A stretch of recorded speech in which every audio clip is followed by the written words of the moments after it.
श्री गणेशाय नमः. श्री सरस्वत्यै नमः. श्री गुरुभ्यो नमः. श्री मातृपितृभ्यो नमः. श्री कुलदेवताभ्यो नमः. ओम श्री परमात्मने नमः. आज आपण दासबोधाचं दशक 8वा आणि समास 10वा घेणार आहोत. तर पहिले अद्वैत निरूपण झालं, म्हणजे अद्वैत कसं आहे, कसं आपण अद्वैतात राहू शकतो किंवा द्वैत सांडून अद्वैत अनुभवणे, हे काय पहिले बघितलो. मग नंतर मोक्ष बघितलो, नंतर आत्मदर्शन बघितलो काल आपण. आज शून्यत्व निरसन बघणार आहोत. म्हणजे 2 प्रकारचे शून्यत्व येतात, ते आपण आता ओवी वाचताना आपण बघूया. तर आज उषा देशमुख दासबोध वाचन करणार आहेत. तर सुरुवात नमननी करतील. तर सुरू कर आणि 20-20 ओवी वाच. जय जय रघुवीर समर्थ. गणेश शारदा चैव सद्गुरु सज्जन तथा आराध्य दैवतं गुह्य सर्व मे रघुनंदनः. गणेश शारदा सद्गुरु संत सज्जन कुळेश्वरू सर्व ही माझा रघुवीरू. सद्गुरु रूपे माझे आराध्य दैवत परम गुह्य गुह्यातीत गुह्यपणाची मात न चले जेथे यो जातो मरुदंश जो क्षितितले संबोधयन् सज्जनान् ग्रंथं यो रचयन् सुपुण्यजनकं श्रीदासबोधाभिकं यः कीर्त्या पठनेन्द सर्वविदुषां स्वान्तापहारी सद्दा सोऽयं मुक्तिकरक्षितो विजयते श्रीरामदासो गुरु. मला वाटते अंतरी त्वा वसावे तुझ्या दासबोधासिता बोध व्हावे. अपत्यापरी पाववी प्रेमग्रासा महाराज या सद्गुरु रामदासा.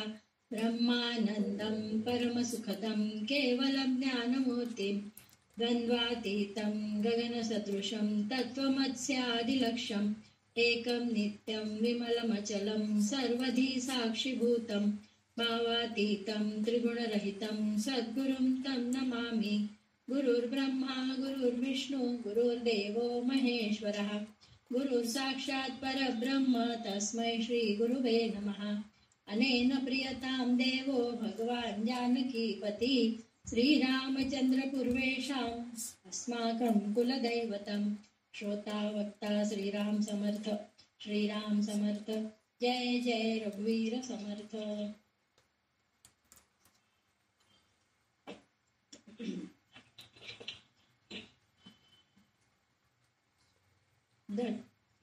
दशक 8वा समास 10वा 9वा 10 6वा 10वा.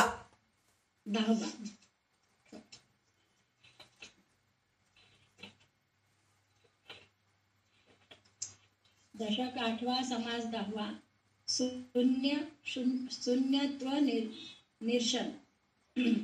जनाचे अनुभव पुसता कळ हो उठिला अवचिता. हा कथा कल्लोळ श्रोता कौतुके ऐकावा श्रीराम. एक म्हणती हा संसारू करिता पाविजे पैल पारू. आपला नव्हे की जोजारू जीव देवाचे श्रीराम. एक म्हणती हे नडघडे लोभ येऊनी अंगी जडे.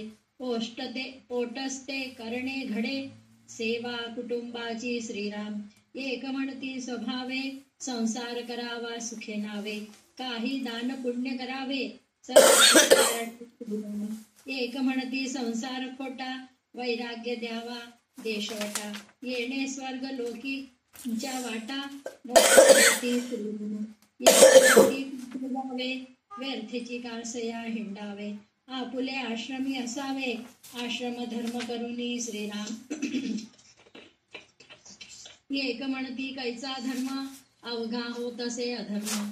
ये संसारी नाना कर्म करणे लागे श्रीराम. एक म्हणती बहुता परी वासना असावी बरी. येण्याची तरी जे संसारी अनायासे श्रीराम. एक म्हणती कारण भाव मावेची पाविजे देव. ये रहे अवघेची वाव गथा गोवी श्रीराम. एक म्हणती वडिले जीवी वडिले जीवी अवघी देवची मानावी, माये बापे पूजित जावी, एका भावे श्रीराम. एक म्हणती देव ब्राह्मण, त्यांचे करावे पूजन, माये बाप नारायण, विश्वजनाचा श्रीराम. एक म्हणती शास्त्र पहावे, तेथे निरूपिले देवे, तेने प्रमाणेची जावे, परलोकासी श्रीराम. एक म्हणती अहोजना, शास्त्र पाहता पुरवेना, या कारणे साधूजना, शरण जावे श्रीराम. एक म्हणती सांडा गोठी, वयाची करिता चावटी, सर्वांस कारण पोटी, भूत दया असावी श्रीराम. एक म्हणती एकची वरवे, आपुल्या आचारे असावे, अंतकाळी नाम घ्यावे, सर्वोत्तमाचे श्रीराम. एक म्हणती पुण्य असेल, तरीच नाम येईल, नाही तरी भुली पडेल, अंतकाळी श्रीराम. एक म्हणती जीत असावे, तवची सार्थक करावे, एक म्हणती फिरावे, तीर्थाटन श्रीराम. एक म्हणती हे अटाटी, पाणी पाषाणाची भेटी, चुबू कुळ्या मारिता हिंपुटी, कासावी स्वभावे श्रीराम. एक म्हणती सांडी वाचाळी, अगाध महिमा भूमंडळी, दर्शन मात्रे होय होळी, महापातकाची श्रीराम. एक म्हणती तीर्थ स्वभावे, कारण मन आवरावे, एक म्हणती कीर्तन करावे, सावकास श्रीराम. तर शून्यत्व निरसन म्हणजे काय की आतापर्यंत आपण जे काही ऐकलो की काही नाही, दृश्यसृष्टीच नाही म्हणजेच ब्रह्म, हे आपण असं विचार केलं होतं. म्हणजे आपण अभ्यास करत आहोत की पंचभूते महाभूते दृश्यसृष्टी जे काही आपल्याला दिसतंय त्याच्यामध्ये ब्रह्म आहे, पण ते दिसत नाही आपल्याला. तर जे नाही तेच ब्रह्म आहे, अद्वैत आहे, असं आपण हे सगळं शिकत आलेलं आहे. तर ह्याच्याने काय होतं, काही साधकांना हे शिकताना असं वाटतं काही नाही, मग ते काय आहे. आपल्याला सगुणाची सवय होऊन गेलेली आहे, म्हणजे सगुण डोळ्यासमोर आपल्याला दिसत राहतं. देवाची मूर्ती म्हणा, जाऊ दे देवाची मूर्ती नाही, सगुण म्हणजे फक्त देवच असं नाहीये. आपल्याला झाडं दिसतात, माणसं दिसतात, दृश्यसृष्टी दिसते, जनावरे दिसतात, आणि आपण प्रत्येकामध्ये देव बघतो. आणि त्यातलं त्यात हिंदू धर्मामध्ये प्रत्येक वस्तूमध्ये आपण देव बघतो. त्याचं उदाहरण म्हणजे बघा, आपण पोळा करतो म्हणजे बैलाची पूजा करतो, नागपंचमीला सापाची पूजा करतो, नवरात्रामध्ये आयुध पूजा करतो, वाहन पूजा करतो, शेतीची पूजा करतो, शेतीला पुन्हा चुलीची शीतळा सप्तमी म्हणून जेव्हा येतं की नाही त्यावेळेस चुलीची पूजा करतो. त्या दिवशी हे करत नाहीत, स्वयंपाक करत नाहीत, पहिल्या दिवशी स्वयंपाक करून शिळं खायचं असतं. त्या दिवशी शीतळा सप्तमीच्या दिवशी म्हणजे चुलीची पूजा म्हणजे चुलीला सुद्धा आराम देतो आपण. म्हणजे इतकी भावना आहे, श्रद्धा आहे आपल्यामध्ये हिंदू धर्मामध्ये की प्रत्येकामध्ये आपण देव बघतो. पण हे सगळं राहिल्यानंतर कशातही जे दिसतंय ते देव नाही, परब्रह्म नाही, असं आपल्याला शास्त्र सांगतं, वेद सांगतायत. तर मग आपण त्यावेळेस काय होतं, शून्यत्व येतं. शून्यत्व येतं म्हणजे कशातच काही नाही म्हणून म्हटल्यानंतर करायचं काय आपण, म्हणून एक शून्यत्व निरूषण म्हणून एक प्रकार तसा आहे. दुसरं प्रकार काय आहे की हे सगळं काही नाही म्हणजे शून्य का, असंही वाटतं. तर काही मतांमध्ये, काही पंथांमध्ये, म्हणजे मी ह्याच्यानी सांगत नाही, पण जे ब्रह्मकुमारीचे जे हे आहेत की नाही अनुयायी आणि ब्रह्मकुमारीचे, ते शून्यत्वापर्यंतच पोचलेले आहेत, त्याच्या पुढे गेलेले नाहीयेत. म्हणजे शून्यत्व संपलं, तर हे काहीही नाहीये म्हणजे संपलं असं आहे. पण तसं नाहीये. दृश्यसृष्टी नाहीये, पंचमहाभूते नाहीये, आपलं शरीर नाहीये, हे सगळं काही नाही म्हणे तर संपलं. प्रलय आलं की संपून गेलं असं नाहीये. परत दृश्यसृष्टी निर्माण होते, सगळं आहेच आहे. तरी पण जे मुख्य शक्ती आहे ते परब्रह्म आहे. म्हणजे हे दृश्यसृष्टी निर्माण करणारं जे आहे की नाही, ते दृश्यसृष्टी निर्माण करणारं जे शक्ती आहे तेच परब्रह्म आहे. हे आपल्याला आपले शास्त्र वेद वगैरे सांगतात. पण काही लोक ते शून्यत्वापर्यंत जाऊन थांबून जातात. तर हे शून्यत्व निरसन म्हणून आपल्याला ह्या समासामध्ये सांगितलेलं, म्हणजे ह्या दशकाच्या शेवटचा समास 10वा समास जो आहे त्याच्यामध्ये हे सांगितलेलं आहे. पण ह्याच्या आधी काल आपण जे घेतलं होतं की नाही, सिद्ध लक्षण म्हणून जे नववा समास घेतलो होतो, तर त्याच्यामध्ये सिद्ध लक्षण काय आहे हे आपण सगळं वाचलो. पण त्याला अनुसरून आपल्याला एक शंकराचार्यांचं आत्मषटक किंवा निर्वाणाष्टक म्हणून एक स्तोत्र आहे आपल्याला. मनोबुद्ध्यम अहंकारम चित्तानि नाहम न च स्तोत्र जिव्ये न च ग्राण नेत्रे न च व्योम भूमीर न तेजो न वायुष चिदानंद रूप शिवोहम शिवोहम म्हणून एक आपल्याला शंकराचार्यांनी सुंदर स्तोत्र लिहून करून ठेवलेलं आहे. म्हणजे काहीही नाहीये, सगळं काही शिवोहम शिवोहम म्हणजे मी शिवामध्ये अर्पण झालेलं आहे असं म्हणून सांगितलेलं. तर ते खरं सिद्ध लक्षण आहे. तर त्याचं आपण थोडंसं आज बघूया काय सिद्ध लक्षण आहे. निर्वाणाष्टक मध्ये शंकराचार्य, आपण रामदास स्वामींनी सांगितलेलं सगळं वाचलो, ऐकलो, अभ्यास केलो. तर थोडंसं आपण शंकराचार्यांचं पण निर्वाणाष्टक बघूया की त्याच्यामध्ये काय सिद्ध लक्षणं आहेत आपल्याला. तर त्याच्यामध्ये तेच सांगितलंय. तर आत्ता आपण जे श्लोक म्हणले होते, मनोबुद्धम अहंकारम चित्तानि नाहम, मनोबुद्धम अहंकार चित्तानि नाहम न च स्तोत्र जिव्ये न च ग्राण नेत्रे न च व्योम भूमीर न तेजो न वायू चिदानंद रूप शिवोहम शिवोहम. तर आता इथं काय म्हणतायत, मी कोण आहे, पहिले हे महत्वाचं. आपण प्रत्येक वेळेस विचार करतो ना, सगळं काय आपण दुसऱ्यांसाठीच करतोय असं आपल्याला वाटतं. मी माझ्या नवऱ्यासाठी करते, मी माझ्या मुलांसाठी करतेय, मी माझ्या आई वडिलांसाठी करतेय, मी माझ्या नातेवाईकांसाठी करतेय, हे आपण सारखं विचार करत असतो. तर ते सगळं खरं आहे, सगळ्यांसाठी आपण करतो. पण आपण कशासाठी जन्माला आलो, आपलं कर्तव्य काय आहे, आपण कोण आहोत हे आपण पहिले ओळखायला पाहिजे. म्हणून पहिले मी कोण आहे. तर ह्याच्यामध्ये मी कोण आहे म्हणून म्हणलं तर त्याचं उत्तर काय आहे की मी मन नाहीये, बुद्धी नाहीये, चित्त नाहीये, अहंकार यापैकी मी काहीच नाहीये. म्हणजे मला मन नाहीये, माझ्या मनामध्ये काही, आपण पहिले मनच असतं ना, माझ्या मनाला असं वाटतं म्हणून मी असं करते, माझ्या मनाला असं वाटतं म्हणून मी हे खाते, माझ्या मनाला चांगलं वाटतं म्हणून मी बाहेर फिरायला जाते. आता प्रयागराजचं दर्शन झालं नाही, माझ्या मनाला खूप वाईट वाटलं. अयोध्याचं दर्शन झालं नाही, माझ्या मनात, म्हणजे प्रत्येक गोष्ट आपल्या मनावरच अवलंबून असतं. पण मला मनच नाहीये, मला चित्तच नाहीये, मग त्यात मला अहंकार बिलकुलच नाहीये. असं होऊ शकतं का? होऊच शकत नाही. मला अहंकार नाही असं होऊ शकत नाही. सकाळी उठल्यापासून रात्री झोपेपर्यंत आपण अहंकारातच असतो. कशाचा अहंकार? मीपणाचा अहंकार. मी केले, माझ्यामुळेच चाललंय, मी आहे म्हणूनच हे घर चाललंय, हे सगळं आपलं अहंकार आहे. तर यापैकी मी काहीच नाही, म्हणजे हे सिद्ध लक्षण आहेत. सिद्ध लक्षणं सांगते, साधारण माणसाला हे सगळं नाही. सिद्ध लक्षणामध्ये हे येत आहे. तर मी स्तोत्रेंद्रिय किंवा रसेनेंद्रिय पण नाहीये, म्हणजे माझे पंचेंद्रिय, पंचकर्मेंद्रिय, पंचज्ञानेंद्रिय हे काहीच नाहीये. मी घ्राणेंद्रिय, मी चक्षुही नाहीये, अर्थात मी पंचेंद्रिय नाही, म्हणजे देहच नाहीये. क्षेत्रज्ञ जे आपल्याला 13वा अध्याय आहे गीतामध्ये सांगितलेलं, क्षेत्र म्हणजे शरीर आणि क्षेत्रज्ञ म्हणजे क्षेत्रामध्ये असलेला आत्मा कोण आहे हे ओळखणारा कोण आहे, तो म्हणजे क्षेत्रज्ञ.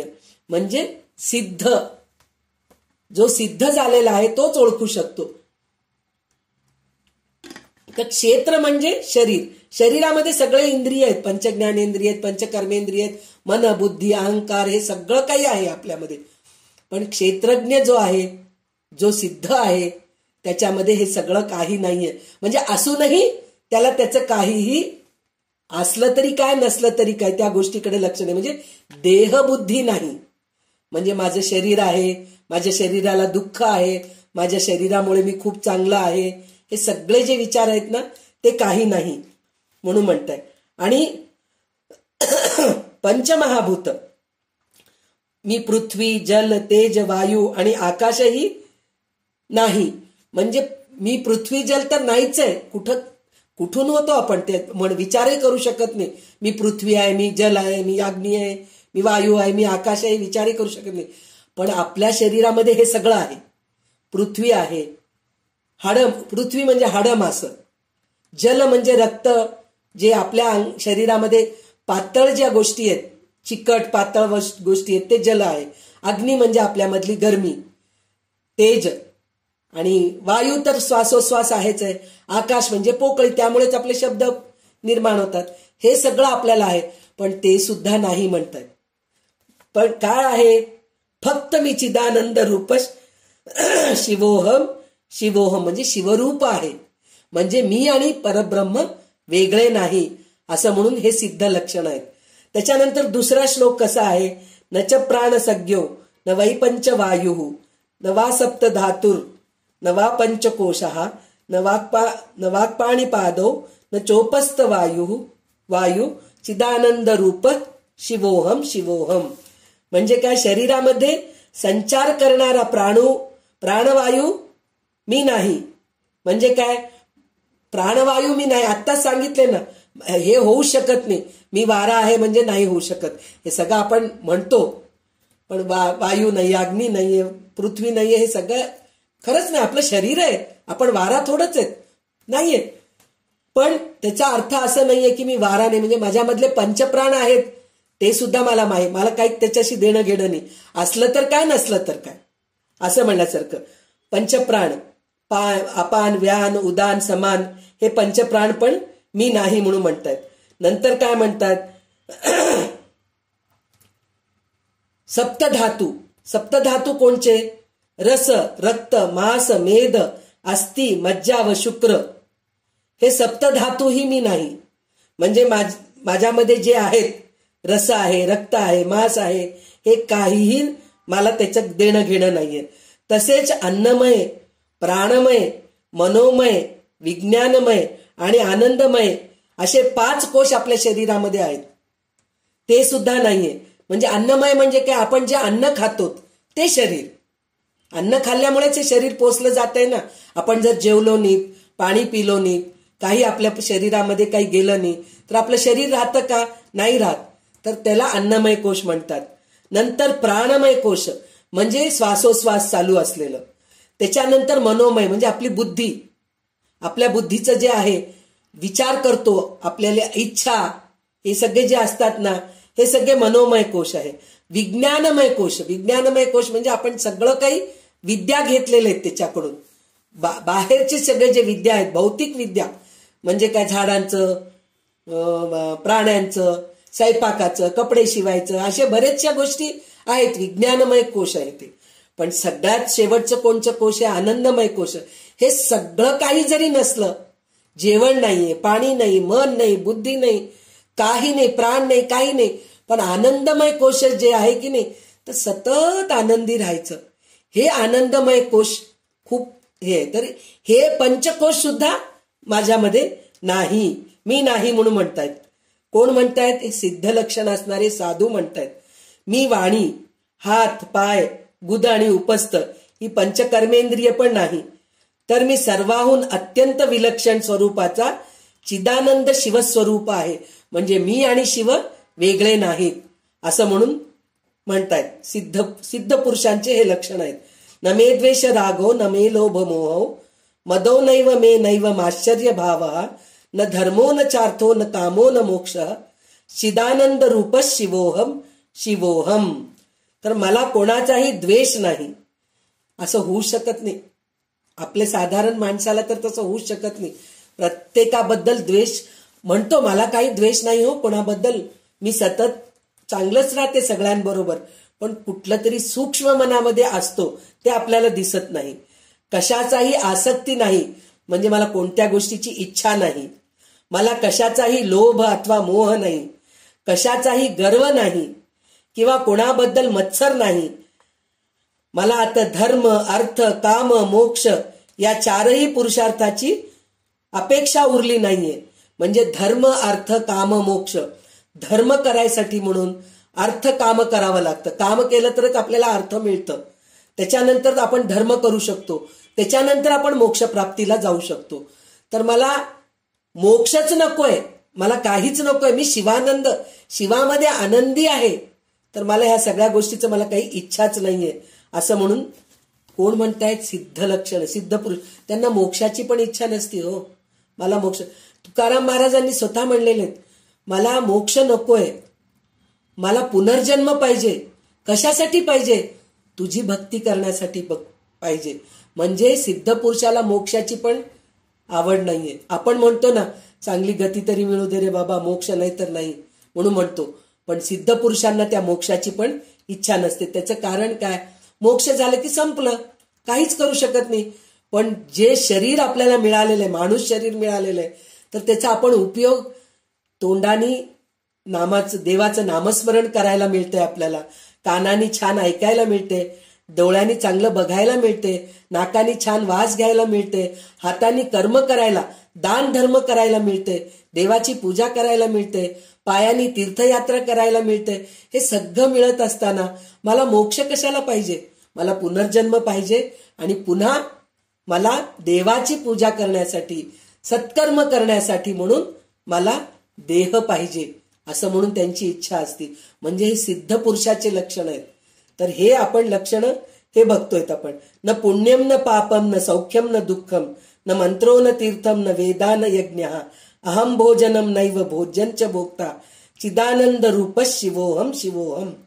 म्हणजे काय? मला पुण्य पाप म्हणजे द्वंद्व, पुण्य पाप, मान अपमान, परत सुख दुःख, हे काहीही माझ्यामध्ये उरलेलंच नाहीये म्हणून म्हणतायत. म्हणजे मला मानापमानाचं दुःख नाही, जय पराजयचं दुःख नाहीये, शीतोष्णाचं पण नाहीये, कशाचंच मला काही नाहीये म्हणून सांगतायत. मंत्र, तीर्थ, वेद आणि यज्ञ याचीही मला आवश्यकता राहिली नाही. म्हणजे आता मला देवपूजा करायची इच्छा नाहीये, यज्ञ करायची इच्छा नाहीये, तीर्थ म्हणजे तीर्थस्थानाला जायची इच्छा नाहीये, वेद पठण, मंत्र पठण करायची इच्छा नाही. मला फक्त आनंदामध्ये, आनंदमय कोश म्हणजे त्या आनंदमय कोशातच मला राहायचं आहे, असं सिद्ध पुरुष म्हणतात. मी भोजन, भोज्य आणि भोक्ता या त्रिपुटीपासून भिन्न स्वरूपाचा आहे. म्हणजे मला कशाचंही जेवण नकोय, स्वयंपाक करायचं नाही, मला कशाचंच काही करायचं नाहीये, असं म्हणून मी फक्त शिवरूप होऊन राहिलेलो आहे, असं म्हणून म्हणतायत. त्याच्यानंतर न मे मृत्यू शंका न मे जाती भेदा पिता नैव मे नैव माता न जन्मा न बंधुर न मित्रम गुरुर नैव शिष्य चिदानंद रूप शिवोहम शिवोहम. म्हणजे काय? मला मृत्यूचं भय नाही.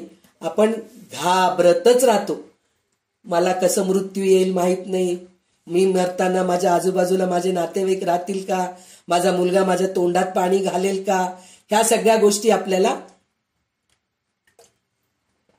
विचार येत असतात. तर मला त्या मृत्यूचं भयच नाहीये म्हणून म्हणतात. आणि मला ब्राह्मण शूद्र जातीभेद उरलेलं नाहीये. म्हणजे कोण म्हणतात ना, ते माणिक प्रभूच्या याच्यामध्ये आहे ना, सर्व धर्म म्हणून जे त्यांच्यामध्ये हे आहे, म्हणजे सगळ्या धर्माला ते एकच मानतात, तसे ते सिद्ध पुरुष होते. तर मला शूद्र ब्राह्मण जातीभेद उरलेलं नाहीये. मला कोणी माता नाही किंवा पिता नाही, मला जन्मच नाहीये. जन्मच नाही तर आई वडील कुठून आले? आई वडील कारण आहेत, आपलं कर्मच आपल्याला जन्म घ्यायला लावतो ना. आई वडील नुसतं कारण मात्र आहेत. आपण म्हणतो आई वडिलांमुळे आम्ही जन्माला आलो, हो, आई वडील फक्त कारण आहे. आपले कर्म आपल्याला जन्माला घातलेलं आहे. गेल्या जन्मी आपण कोणचे बी पेरून ठेवलो, त्या बीचच आपण झाड म्हणून उगवलेले आहोत. तर मला जन्मच नाही, मग मृत्यू कसा असणार? जेव्हा जन्मच नाही तर मृत्यूही होत नाही. मला कोणी बंधू नाहीये, मला कोणी मित्र नाहीये, मला कोणी गुरु नाहीये आणि मला कोणी शिष्य पण नाहीये. मी केवळ चिदानंद रूप शिवोहम शिवोहम आहे. मी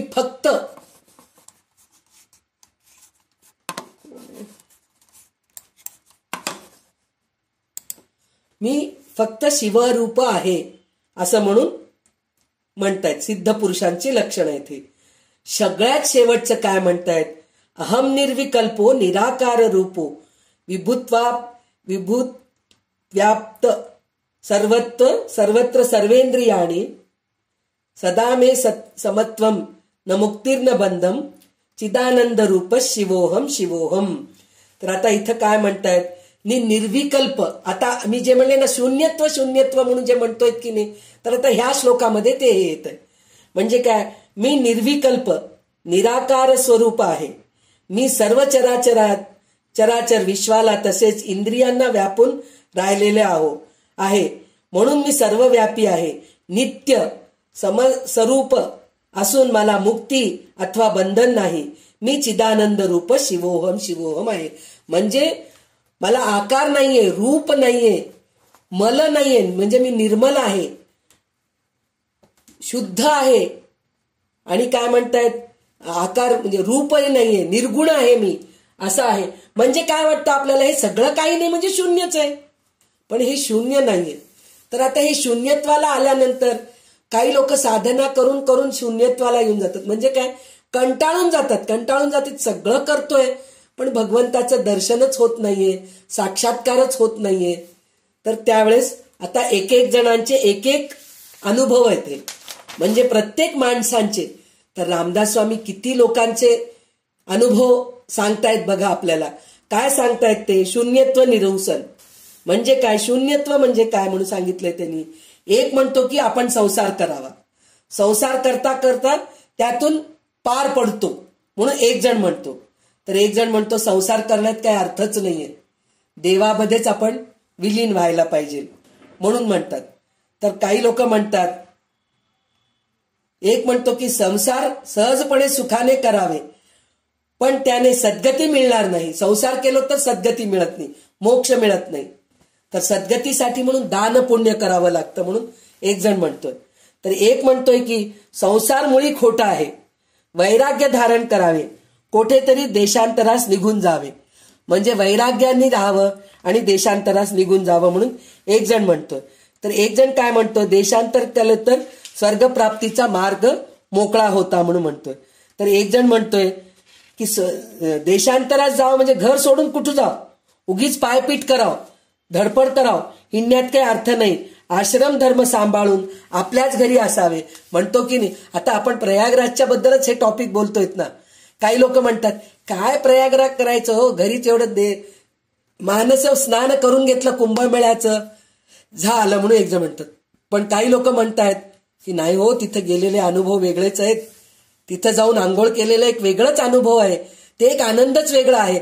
म्हणजे असे दोन विचारांचे जे लोक आहेत तसे आहेत. म्हणजे प्रत्येकाचे विचार वेगवेगळे आहे. एक म्हणतो कसला धर्म, काय धर्म आहे, जिथे तिथे अधर्म बोकळलाय, म्हणजे सगळे चोर लबाड लोक आहेत, कुठलं धर्म उरलंय म्हणून एक जण म्हणतोय. तर एक जण म्हणतोय संसारामध्ये नाना प्रकारची भली बुरी कर्मे करावी लागतात. म्हणजे काय, संसार करू लागलो तर त्याच्यामध्ये खोटंही बोलावं लागतंय, खरंही बोलावं लागतंय, काही वेळेस चुकीचं वागावं लागतंय आपल्याला. तर हे सगळे करावं लागतं. तर त्याच्यामध्ये सुद्धा आपण वासना चांगली ठेवावी म्हणून सांगतायत. तरच माणूस संसारातून तरून जातो म्हणून म्हणतोय. तर एक म्हणतोय संसार तरण्यास निष्ठा पाहिजे, निष्ठेने भगवंताची प्राप्ती होती, बाकी सगळे वायफळ आहेत. म्हणजे संसार करत करतच आपण भगवंताचं पण विस्मरण होऊ देऊ नये म्हणून सांगतायत ते. एक म्हणतोय की आई बापांनाच आपण देव मानावं. आता एक आपण परवाच व्हिडिओ बघितलो ना, एक जण प्रयाग स्नान म्हणजे काय म्हणून सांगितलं. तर आई वडिलांना बसून त्यांना त्यांचे पाय एका टबमध्ये ठेवून तेच टबमधलं पाणी घेऊन आंघोळ करून प्रयाग स्नान झालं म्हणून म्हणले. म्हणजे हे असे प्रकार आहेत. म्हणजे खरंय, चुकीचं काही नाही याच्यामध्ये. प्रत्येकाचे भावना वेगवेगळे आहेत, प्रत्येकाची श्रद्धा वेगवेगळी आहे. म्हणजे आपण किती प्रकारे आपण देव बघतो, किती प्रकारे आपण श्रद्धा ठेवतो, हे सगळं आपल्याला ह्या समासामध्ये कळत आहे. तर काही लोक म्हणतात देव ब्राह्मणांची पूजा करावी, म्हणजे देवाची पूजा करावी, ब्राह्मणांची पूजा करावी. एक जण म्हणतो ते भूतमात्रांचा पोषण करता नारायण, त्यामुळे प्रसन्न होऊन आपल्याला कृपा करतात म्हणून सांगते. म्हणजे आपण जर भूतमात्रांची, आत्ताच मी म्हणले ना, आपल्या हिंदू धर्मामध्ये आपण सगळ्या गोष्टींची आपण पूजा करतो. आयुध पूजा करतो, वाहन पूजा करतो, प्राण्यांची पूजा करतो, पक्ष्यांची पूजा करतो, सगळं काही आपण करतो. तर त्याच्यामुळेच नारायण आपल्यावर प्रसन्न होऊन कृपा करतात म्हणून म्हणतायत. आणि एक जण म्हणतात की शास्त्राचा अभ्यास करा. म्हणजे तुम्ही देवपूजा करू नका, काही करू नका, नुसता अभ्यास करा, गीताचा अभ्यास करा. एकच ग्रंथ घ्या, दासबोध घ्या, ज्ञानेश्वरी घ्या किंवा गीता घ्या, कुठला तरी एक ग्रंथ घ्या, उपनिषद घ्या, कुठला तरी एक ग्रंथ घेऊन त्याचा नीट अभ्यास करा, म्हणजे तुम्हाला भगवंत प्राप्त होतो, असं एक जण म्हणतोय. तर एक म्हणतोय की शास्त्रे इतकी आहेत की अध्ययन करता करता आयुष्य पुरत नाही. म्हणजे आपल्या ह्याच्यामध्ये इतके ग्रंथ आहेत, उपनिषद आहेत, दशोपनिषद प्रख्यात आहेत. तसं पाहिलं तर 108 उपनिषद आहेत, दशोपनिषद आहेत, वेद आहेत, महाभारत आहे, रामायण आहे, असे कितीतरी ग्रंथ आहेत आपल्याजवळ. एक ग्रंथ अभ्यास करायला एक आयुष्य पुरत नाही, तर इतके शास्त्राभ्यास आपण काय करू शकतो? तर त्याच्या वाटेला जाऊ नका, साधूला शरण जा म्हणतात. म्हणजे हे सगळं करायच्या ऐवजी साधूला शरण जा म्हणून म्हणतात. तर एक जण म्हणतोय उगीच वटवट करू नका, सर्व भूतदया असावी, सर्वांच्या बद्दल भूतदया असावी, म्हणजे सगळ्यांना क्षमा करायची वृत्ती आपल्यामध्ये, चांगली वृत्ती राहायला पाहिजे म्हणून म्हणतोय. तर एक म्हणतोय की आपापल्या आचार धर्माने वागावे हेच उत्तम होय, अंतकाळी भगवंताचे नाम घ्यावे म्हणजे झाले.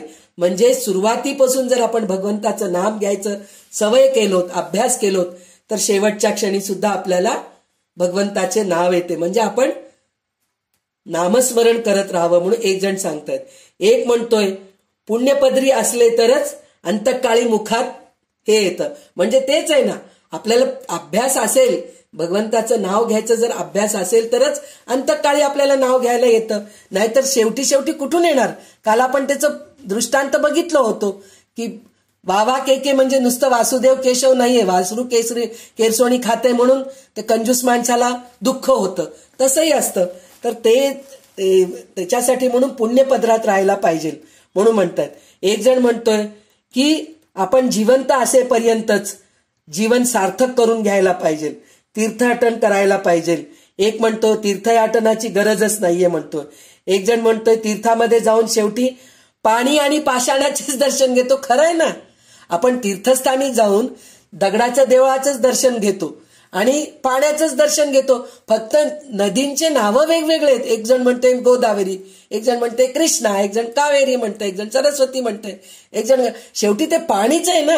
म्हणजे आपण तिथं जाऊन पाणी आणि पाषाणाचंच दर्शन घेणार आहोत. तर तीर्थाच्या बुचकळ्या मारता मारता नाकातोंडामध्ये पाणी येऊन जाते. हे अनुभव आपण प्रयागराजमध्ये बघतोच आहेत. म्हणजे नाका पाण्यामध्ये पाणी नाही गेलं तरी धूळ, माणसांची गर्दी, चालणं, हे सगळं किती आटापिटा करावं लागलं आपल्याला. म्हणजे शेवटी ह्याच्यातही काही अर्थ नाहीये असं म्हणतोय. हा वाचाळपणा पुरे आता. या जगामध्ये तीर्थाचा महिमा फार थोर आहे. तीर्थाच्या नुसत्या दर्शनाने मोठ्या मोठ्या पापाची होळी होते. म्हणजे एक जण तसं म्हणतोय, तर दुसरा काय म्हणतोय, तीर्थयात्रा केली तर पापाची होळी होते. म्हणजे होळी होते म्हणजे काय, जळून भस्म होऊन जातं. पाप जे आपले असतात की नाही ते सगळे जळून भस्म होतं असं म्हणून म्हणतात. आणि एक म्हणतो मन आवरावे, ह्या सगळ्या साधनांचा हेतू आहे. मग आपण मन आवरावे की तेच तीर्थ बनते. एक म्हणतो सतत कीर्तन करावे. म्हणजे प्रत्येक जण आपापल्या अनुभवाने, आणि हे फक्त आपल्या हिंदू धर्मामध्येच आहे बरं का, प्रत्येक जण, आता नवविधा भक्ती आपल्याला सांगितलेले, 4 मुक्ती सांगितलेत, 4 पुरुषार्थ सांगितलेले आहेत आपल्याला, त्रिगुण सांगितलेले आहेत, दैवा असुर ही वृत्ती सांगितलेलं आहे.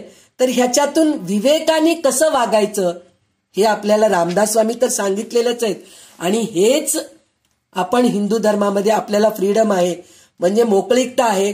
आणि आपण ह्या गोष्टी आपल्या अनुभवाचे आपण लिहून दुसऱ्यांना सांगू शकतो. एक जण सांगितला त्याचंच ऐकायचं, त्यांनी सांगितल्याप्रमाणेच अनुकरण करायचं असं आपल्या धर्मामध्ये नाही. प्रत्येक जण आपापल्या अनुभवाप्रमाणे आपले अनुभव लिहून दुसऱ्यांना ते उपयोगी पडतील म्हणून ह्या गोष्टीचं सगळं लिखाण करून ठेवले आहेत. त्याच्यामुळे आपल्याला कितीतरी प्रकारे आपल्याला मोक्ष मुक्ती मिळायची साधने आहेत. तर आता ह्याच्या पुढचे 20 ओवी वाच.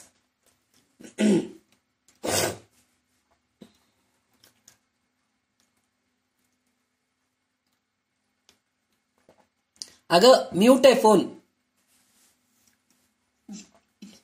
एक म्हणती योग बरवा, मुख्य तोची आधी साधावा, देहो अमरची करावा, अकस्मात श्रीराम.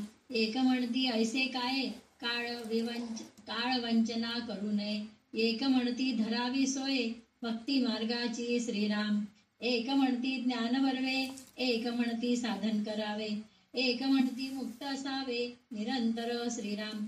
एक म्हणती अनर्गळा धरी पापाचा कंटाळा. एक म्हणती रे मोकळा मार्गामोचा श्रीराम. एक म्हणती हे विशेष करू नये निंदा द्वेष.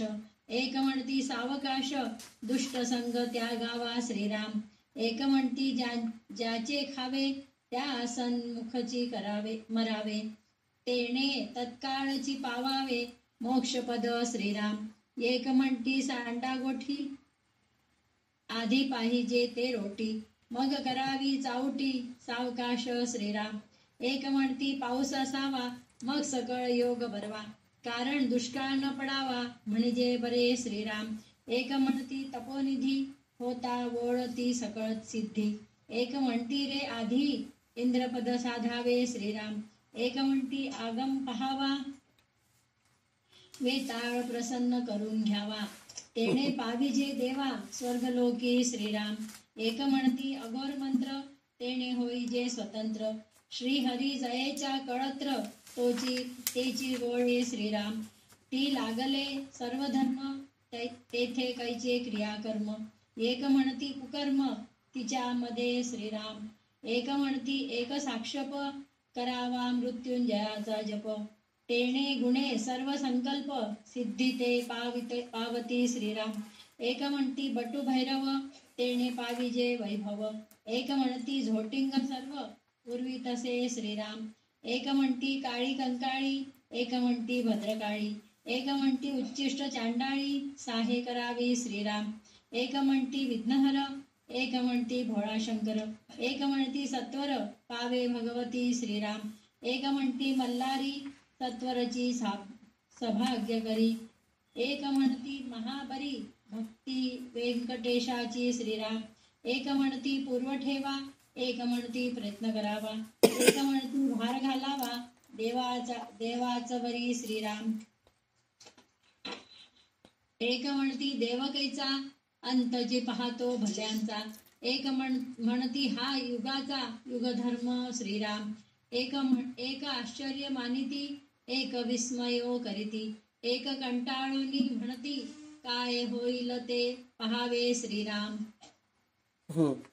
तर आता ह्याच्यामध्ये प्रत्येकाचं सांगितलं ना, प्रत्येकाचे वेगवेगळे अनुभव. कोण कसं वागलं तरी काही करा, पण शेवटी तुम्ही परमेश्वराजवळ जायचे साधन करा, हे आपल्याला ह्या समासामध्ये कळत आहे. तर ह्याच्यामध्ये काय सांगतायत, एक जण म्हणतोय काही करू नका, भक्ती मार्ग कर म्हणतोय. एक जण म्हणतोय ज्ञान मार्ग कर म्हणतोय. एक जण म्हणतोय की साधना करत राहा म्हणजे तुम्ही मुक्त व्हाल, मोक्ष मिळेल तुम्हाला. म्हणजे आता साधना केल्यानंतर सिद्ध प्राप्त होतं. सिद्ध प्राप्त झालं की आतापर्यंत आपण जे म्हणलो की नाही, सिद्धपणाची लक्षणं जे बघितलो, तर ते झालंच आहे. म्हणजे तसं झालं तर आपण मुक्त होऊन जातो, मोक्ष मिळून जाते म्हणून म्हणतो. तर एक जण म्हणतोय मुक्तपणाने स्वैर वागणाऱ्या माणसाला पापाचा थोडा तरी कंटाळा करावा. म्हणजे आपल्याला जर मुक्त व्हायचं आहे तर आपण पापाचा कंटाळा करावा, म्हणजे पाप करू नये असं म्हणून सांगतायत. आणि एक म्हणतायत की आपण बंधनरहित राहायला पाहिजे, एक जण म्हणतायत परमार्थात विशेष काही असेल तर ते काय म्हणून म्हणलं तर कोणाची निंदा करू नये, कोणाचा द्वेष करू नये, दुष्टांची संगत धरू नये म्हणून म्हणतोय. तर एक जण म्हणतोय की ज्याचं आपण अन्न खातो, म्हणजे आपण ज्यांची नोकरी करतो, ज्याच्याकडे आपण काम करतो, त्याचंच आपण गुलाम म्हणून राहायला पाहिजे, म्हणजे आपल्याला मोक्ष प्राप्त होते. तर आपण ह्याच्यामध्ये एक घ्यायचं, एक तर आपण कोणाच्या तरी हाताखाली काम करतो, आपले बॉस कोणीतरी आहेत, मॅनेजर आहे, आपले बॉस आहेत, CEO आहेत किंवा कोणीतरी आहेत, पण ह्याच्यापेक्षा जास्त आपला दाता कोण आहे, भगवंत आहे. तर त्याचीच चाकरी करावी आणि त्याचंच होऊन राहावं, हे आपण खरं तर ह्याच्यातून बोध घ्यायचा आहे. त्याच्या समोरच देह ठेवावा. त्याची चाकरी करतच त्याच्या समोर देह ठेवलं तर मोक्ष ताबडतोब मिळतो म्हणून सांगतायत. आणि एक म्हणतो की हे सगळ्या गोष्टी राहू दे, पोटभर अन्न खायला मिळालं तर पुरे, पहिले पोटोबा नंतर विठोबा, हे आपण म्हणतोच की नाही, तसं आहे. तर बाकीच्या सगळ्या गोष्टी होऊ शकतात म्हणून म्हणतोय. तर एक जण म्हणतोय पोटोबा व्हायला पाहिजे, जेवायला अन्न मिळायला पाहिजे, म्हणजे पाऊस चांगलं पडलं तरच शेती होईल ना, दुष्काळ राहील तर आपल्याला ते सुद्धा मिळणार नाही म्हणून एक जण म्हणतोय. तर एक जण म्हणतोय खूप तपश्चर्या करावे आणि त्याचं तप साठवावे, म्हणजे तपश्चर्या करून आपण आपल्या इंद्रियांना कंट्रोलमध्ये आणायचं तर आपल्याला भगवंत मिळतो म्हणून म्हणतायत. तर एक म्हणतो की तंत्रशास्त्राचा अभ्यास करावा, म्हणजे यंत्र वगैरे असतात की नाही, यंत्र श्रीयंत्र आहे, असे कितीतरी तंत्रशास्त्र आहेत, तर त्याची सगळी पूजा करत करत आपण पुढे जाऊ शकतो म्हणून म्हणतायत. म्हणजे आता आपण मारुती यंत्र आहे, आजकाल भरपूर कुबेर यंत्र आहेत, लक्ष्मी यंत्र आहे, श्रीयंत्र तर सगळ्यात मोठं यंत्र आहे, पण असे कितीतरी यंत्र आहेत. कुबेर यंत्राची पूजा केली तर आपल्याला धनसंपत्ती खूप मिळते असं आपल्याला सांगण्यात येतं. तर ह्या सगळ्या गोष्टी एक एक जण एक एक सांगतात. अजून एक जण काय म्हणतो, वेताळा प्रसन्न करून घ्या, म्हणजे हे सगळं अघोरी विद्या आहे. अघोरी विद्या म्हणजे काय, त्याच्यामध्ये सगळं म्हणजे ते काय कंकाळाची पूजा करतात, लिंबू ठेवतात, काहीतरी लिंबाण्याचे पाळे आणतात, हळदी घालतात, अशा सगळ्या गोष्टी करून भूत पिशाच ह्या सगळ्या गोष्टीचं आपण त्याच्यामुळे आपण स्वर्गात जातो असं काही लोक म्हणतात. म्हणजे त्यांचे अनुभव तसे आहेत. एक म्हणतो अघोर मंत्र साध्य करावे, म्हणजे अघोर मंत्र म्हणजे काय, हे सगळे अघोरी विद्याच आहे हे सगळं. आणि एक जण म्हणतोय श्रीहरी ज्याचा भक्त आहे त्या लक्ष्मीचीच आपण पूजा करावी, म्हणजे आपल्याला सगळं काही प्राप्त होतं म्हणून म्हणतात. तर त्या लक्ष्मीचं पूजा करत असताना काय होतं, लक्ष्मीभोवती सर्व धर्म गोळा झालेले असतात, मग इतर क्रियाकर्माची आवश्यकता राहत नाही. एक म्हणतो लक्ष्मीच्या मदाने सगळी वाईट कर्मे होतात, म्हणजे काय लक्ष्मी आपल्या हातात आली की मग सगळं काही आपलं अहंकार आपल्याला यायला लागतं, तर त्या लक्ष्मीची पूजा करण्याची गरज नाहीये म्हणून एक जण म्हणतो. एक जण म्हणतो महामृत्युंजयचा जप करा असं म्हणतो. आणि एक जण म्हणतोय तर बटुक भैरवाची पूजा करा म्हणतोय. एक जण म्हणतोय झोटिंगाची पूजा करा म्हणतोय. एक जण म्हणतो काळी कंकाळी म्हणतो. असं म्हणजे हे कितीतरी प्रकाराची पूजा आपल्याला शेवटी काहीही करा, पण आपण देवाच्या चरणी जाण्यासाठीच हे आपण करायला पाहिजे. एक जण म्हणतोय चांडाळ प्रसन्न करून घ्या. एक जण म्हणतोय गणपतीला प्रसन्न करून घ्या, म्हणजे गणपती हे प्रथम देवता आहे. तर आपण कोणतीही पूजा करायच्या अगोदर गणपतीला पूजा करतो ना, मग एक गणपतीचं पूजा केलं तर झालं ना सगळं काही. ह्याच्यामध्ये आपण एक गोष्ट ऐकलो होतो, तर एक माणूस दर चतुर्थीला जास्वंदाचं फूल आणि दुर्वा आणि मोदकाचं नैवेद्य दाखवून चतुर्थीला पूजा करत असतो. तर गणपती येऊन त्याला म्हणतात की चल रे मी तुला स्वर्गाला घेऊन जातो, म्हणजे चतुर्थीतून एकदा आपण जर पूजा केलं तरच भगवंत प्रसन्न होऊन स्वर्गाला घेऊन जातो म्हणून म्हणत आहे. तर मग त्या एक गणपतीची पूजा केलं तर बरं आहे ना म्हणून एक जण म्हणतो. तर एक जण म्हणतो गणपती लक्ष्मी हे सगळ्यांची पूजा केली, शंकर भोळा आहे पा, लवकर प्रसन्न होतो, तर शंकराची पूजा करा, तर असं एक जण म्हणतो. तर एक जण म्हणतो व्यंकटेशाची पूजा करा म्हणतो. एक जण म्हणतो भगवतीची पूजा करा म्हणतो. एक जण म्हणतो मल्हाराची पूजा करा म्हणतो. असं प्रत्येक जण एक एक एक एक एक एक सांगत आहे. तर शेवटी काय म्हणतो, त्यावर एक म्हणतो देवाचा दोष नाही, सज्जनांचा छळ व्हावा हा मुळी योगधर्मच आहे. तर म्हणजे देवावर भार घालून राहा. आता आपण म्हणतो ना गाडीत बसल्यानंतर डोक्यावर ते आपण वळकटी ठेवून घेऊन जातो का, वळकटी आपण खुर्चीच्या खाली ठेवून देतो किंवा आपल्या डोक्यावर ते बर्थवर ते ठेवून देतो आणि आरामशीर बसून प्रवास करतो. आपण हे उदाहरण बघितलेलं आहे. त्याचप्रमाणे सगळं देवावर भार टाका आणि बसून राहा. म्हणजे काही लोक असे पण असतात, म्हणजे ते कसे आळशी लोक, काही कर्म करायचं नाही, कर्तव्य काही करायचं नाही, फक्त हेच विचार करत राहायचं, असं काही लोकांचं असतं. तर तसंही राहा म्हणून म्हणतोय. तर कसला देव म्हणून म्हणतो, सज्जनांचंच पाय धरायला पाहिजे असं म्हणून म्हणतोय. तर काही लोक कंटाळून जे काय घडेल ते पाहावे असे म्हणतात म्हणून म्हणतात. म्हणजे सगळं काही भगवंतावर ते भार टाकून राहावं असं काही लोक म्हणतायत. तर आता आपण हे सगळं काय म्हणतायत हे पण बघत आहोत. तर आता उरलेले अजून 20 ओवी वाचून घेऊ शा.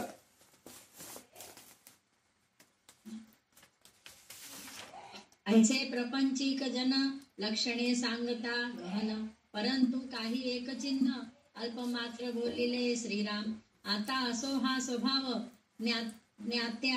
ज्ञात्याचा कैसा अनुभव, तोही सांगिजेल सर्व सावध ऐका श्रीराम. एक म्हणती करावी भक्ती, श्रीहरी देईल सद्गती. एक म्हणती ब्रह्मप्राप्ती, कर्मेची होय श्रीराम. एक म्हणती भोग सुटेना, जन्म मरण हे तुटेना. एक म्हणती उर्मी नाना, अज्ञानाच्या श्रीराम. एक म्हणती सर्व ब्रह्म, तेथे कैचे क्रियाकर्म.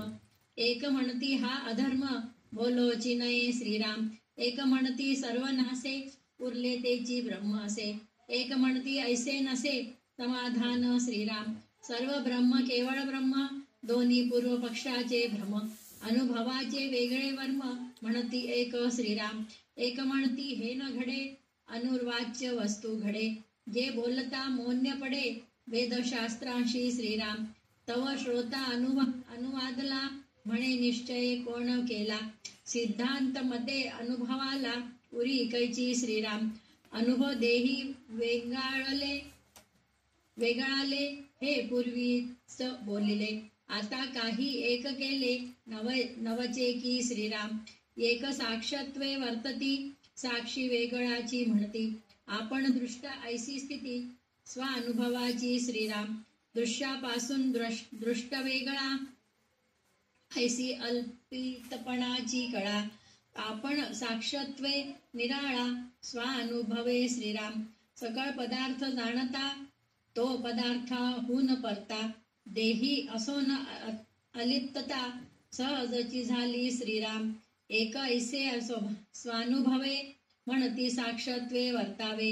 दृश्य असोनी वेगळे भावे, दृष्टेपणे श्रीराम. एक म्हणती नाही भेद, वस्तू ठाईचा अभेद. तेथे कैचा मतिमंद, दृष्टा आणिला श्रीराम. अवघी साकरची स्वभावे, तेथे कडू काय निवडावे. दृष्टा कैसा स्वानुभवे, अवघेची ब्रह्म श्रीराम. प्रपंच परब्रह्म भेद, भेदवादी मानिती भेद. परी हा आत्मा स्वानंद, आकारला श्रीराम.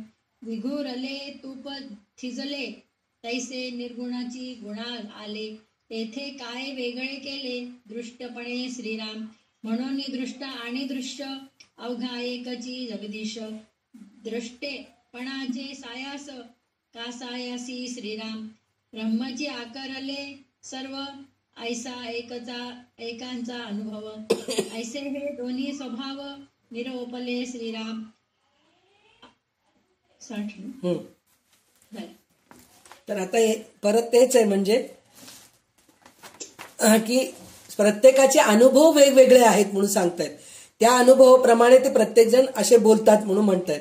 तर त्याच्यामध्ये काय म्हणतायत, तर एक जण म्हणतोय ब्रह्माखेरीज दुसरे काहीच नाही, तर मग क्रिया करायची गरजच काय आहे. म्हणजे आपल्याला काही केलं नाही, नुसतं अनुसंधानामध्ये लायलो भगवंताच्या.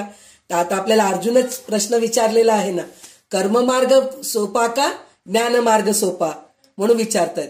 तर कर्म केल्याशिवाय ज्ञान येतच नाही हे आपल्याला भगवंत सांगितलेले आहेत. पण काही आळशी लोक असतात, कर्म करायची गरज नाही, बसल्या ठिकाणी आपल्याला सगळं काही मिळत असलं तर मग कर्म करायची काय गरज आहे. त्याचं अजून एक काय म्हणले, तर सगळं काही संपल्यानंतर, प्रलय आल्यानंतर सगळं काही बुडणारच आहे, तर तेव्हा परब्रह्म आपल्याला मिळणारच आहे. तर आपण प्रलय यायचं वाट बघूया, तेव्हापर्यंत राहूया आपण, असं काही लोकांचं मत आहे. अशा आळशी लोक काही असतात. तर हे ऐकल्यानंतर श्रोता विचारतो, वेदशास्त्रामध्ये ब्रह्माचं परब्रह्माचं जे वर्णन करतात ते नेती म्हणून करतात. म्हणजे नाही हे नाही म्हणजे ब्रह्म, ते नाही म्हणजे ब्रह्म, ब्रह्म हे नाही ब्रह्म ते नाही असं म्हणून म्हणतायत. तर मग ब्रह्म आहे काय असं म्हणून श्रोता विचारतोय. तर त्यावेळेस वक्ता काय म्हणतायत, म्हणजे गुरु काय सांगतायत, प्रत्येकाचे अनुभव वेगवेगळे आहेत. ते सगळे आता एक करता येत नाहीत. म्हणजे प्रत्येकाच्या अनुभवाने एकच होऊ शकत नाही. प्रत्येकाचे अनुभव एक होऊ शकत नाही.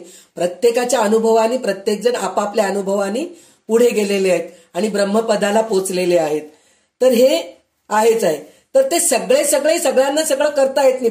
प्रत्येक जण एक ह्याच्याने करतो. एक जण साक्षीत्वाने वागतो. साक्षी वेगळा आहे असे तो म्हणतो. आपण द्रष्टा आहोत, केवळ पाहणारे साक्षी आहोत. ही खरी स्वानुभवाची अवस्था. म्हणजे आपला अनुभवच सगळ्यात महत्वाचं. आपण इतके सगळे अनुभव ऐकलो. आता आपण नेहमी म्हणतो की नाही, रामदास स्वामी सगळं काही सांगितलेत, आता इतके अनुभव सांगितलेत, पण शेवटी काय म्हणले, स्वानुभव महत्वाचा. स्वानुभव म्हणजे स्वतःचे अनुभव. म्हणजे मी काय करायचं हे माझं मी ठरवायचं. विवेकाने वैराग्य प्राप्त करून घेऊन त्याच्यानंतर आपण अद्वैत अनुभवायचं, साक्षात्कार अनुभवायचं. हे सगळं आपल्या स्वानुभवानेच आपण अनुभवू शकतो असं म्हणून ते सांगितलेले आहेत. तर त्याच्यामध्ये अजून एक गोष्ट काय सांगितलेले आहेत, परब्रह्म सगळीकडे पसरलेला आहे. तर त्याच्यामधून परब्रह्म निर्गुण आहे आपण असं म्हणतो, तर सगुण हे वेगळं काढलं गेलं. पण सगुणच सगळं दिसतंय, त्याच्यातून निर्गुण कसं वेगळं काढायचं म्हणून म्हणलं तर त्याच्यामध्ये त्यांनी एक आधार हे कसं सांगितलंय. समजा एके ठिकाणी सगळी साखरच गच्च भरलेली आहे, तिच्यामधून कडू निवडून बाजूला काढता येईल का? नाही काढता येत. त्याचप्रमाणे जेथे सगळे परब्रह्म घनदाट भरलेले आहे तेथे स्वानुभवाने द्रष्टा वेगळेपणाने बाजूला काढता येणार नाही. म्हणजे मीपणा हे काढून टाकायला पाहिजे आणि स्वानुभवाने द्रष्टा वेगळे बाजूला काढता येणार नाही. म्हणजे मी आणि भगवंत वेगळे आहेत हे आपण म्हणू शकत नाहीत. मी आणि भगवंत एकच आहेत हे ह्या उदाहरणामधून आपल्याला कळतं. म्हणजे साखरच भरलेलं आहे. म्हणजे आपण सगळं देव आणि भगवंत आपण साखर आहेत. तर ह्याच्यातून कडूपणा म्हणजे मी वेगळं काढू शकतो का? नाही काढू शकत. कडूपणा केव्हा होतो?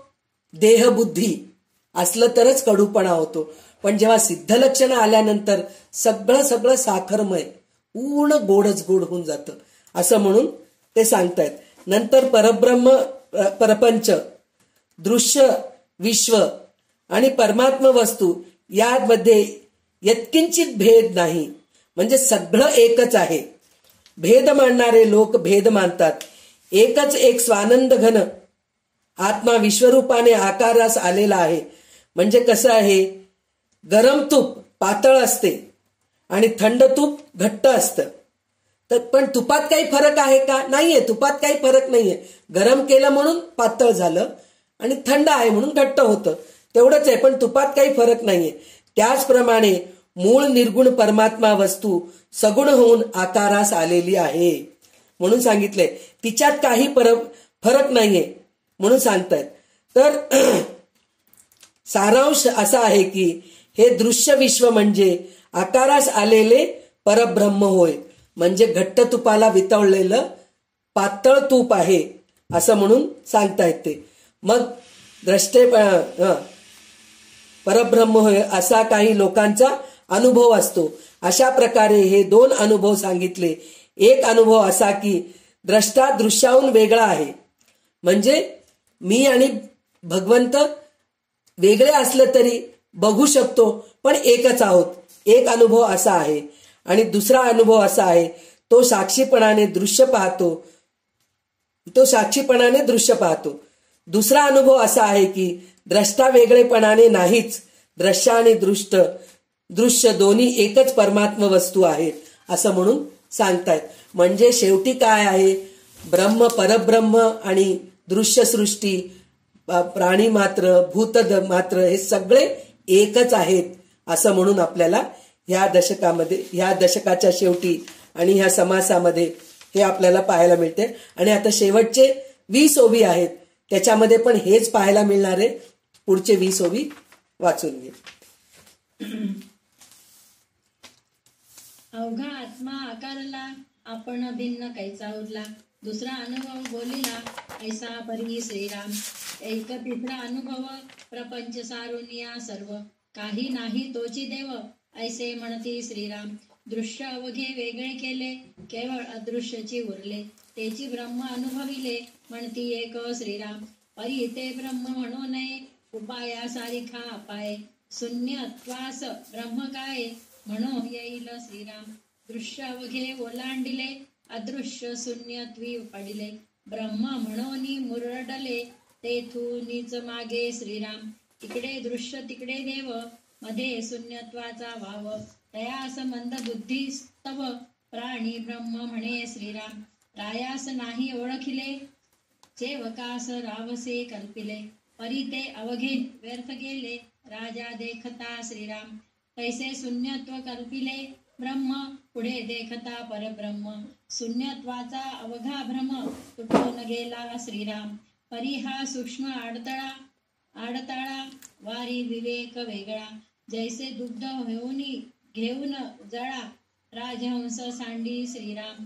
आधी दृश्य सोडिले, मग शून्यत्व ओलांडिले. मूळ माये परते देखिले, परब्रह्म श्रीराम. वेगळेपणे पाहणे घडे, तेने वृत्ती शून्यत्वी पडे. पोटी सदेह आवाडे, शून्यत्वाचा श्रीराम.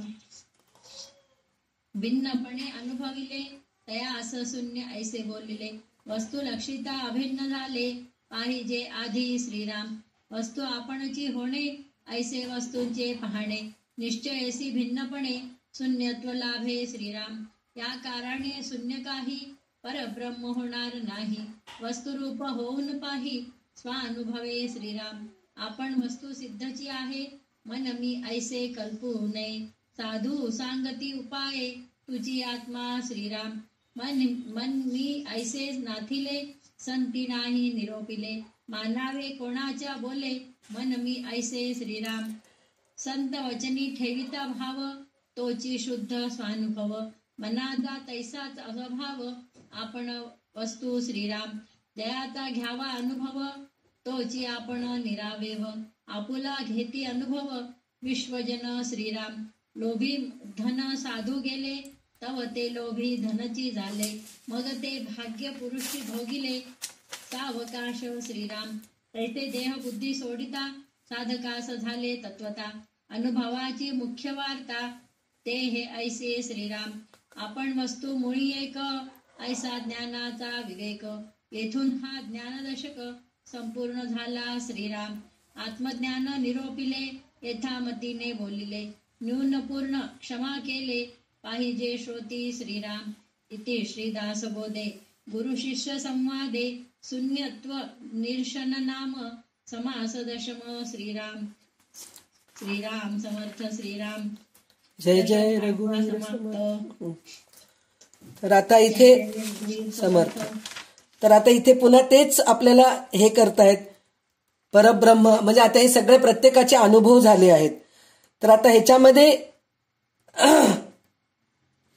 दोन अनुभव काय सांगितले, मी आणि देव वेगळे आहेत म्हणून एक जण बघतो, म्हणजे देवाला दृश्यनी बघतो, म्हणजे माझा आत्मा आहे हे तो स्वतः बघतो.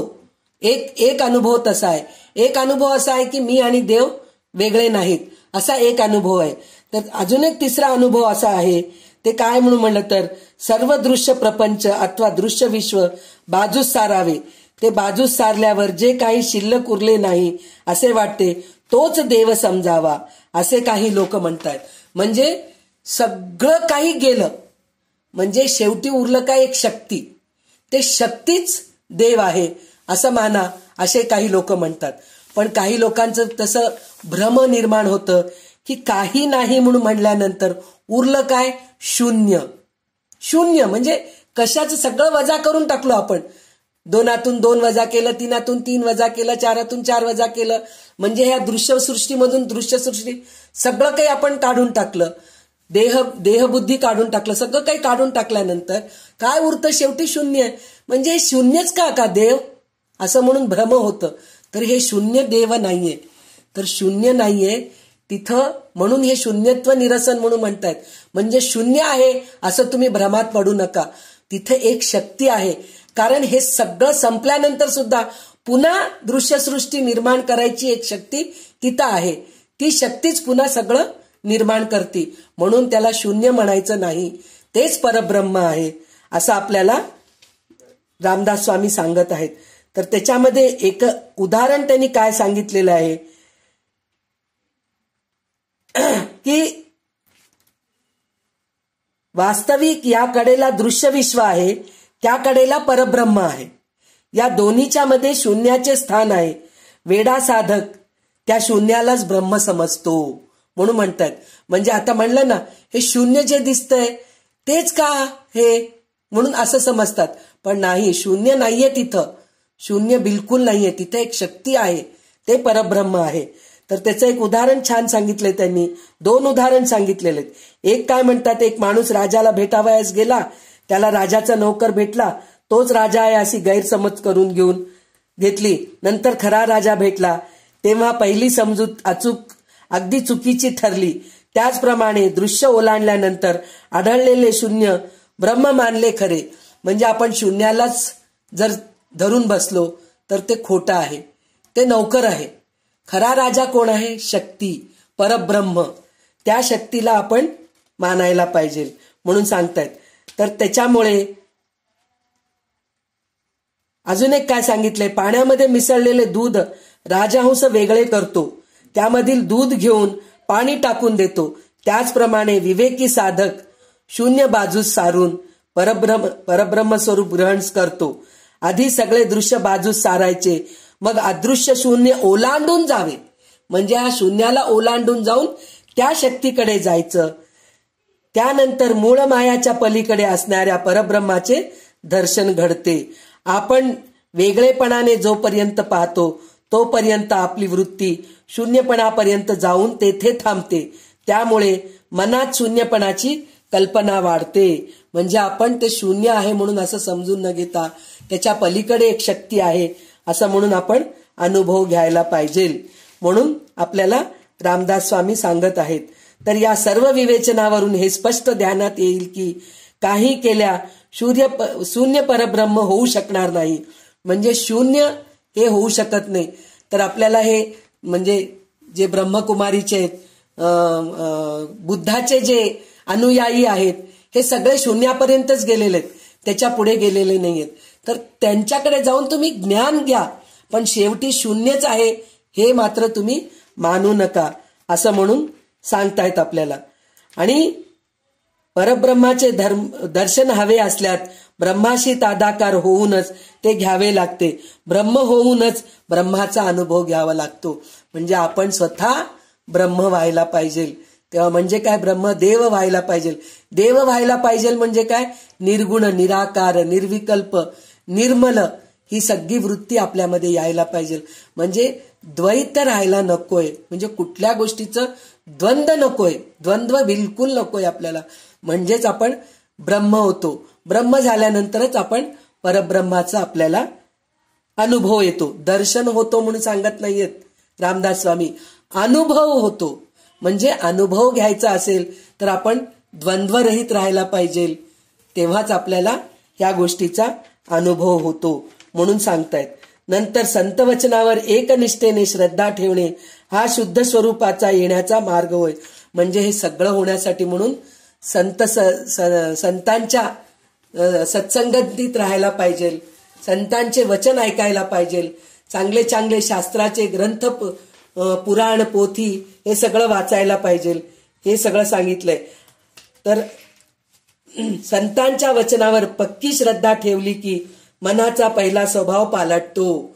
म्हणजे संतांच्या सहवासात राहून त्यांचं जर वचन जर आपण पाळलो तर आपली बुद्धी पण पलटून जाते. आपण विवेकाने वागतो. विवेकाने वागल्यानंतर वैराग्य आपणच प्राप्त होतं. वैराग्य प्राप्त झालं की द्वंद्व निघून जातं.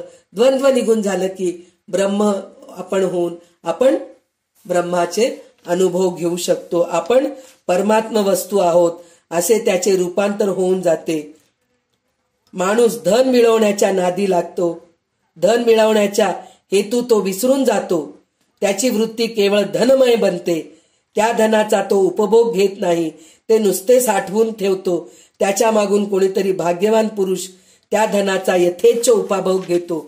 म्हणजे धन मिळवण्यासाठी, म्हणजे इतकं म्हणतोत ना इतकं धन मिळवण्यासाठी धडपड धडपड धडपड केलो, शेवटी ते धड पडलं म्हणे.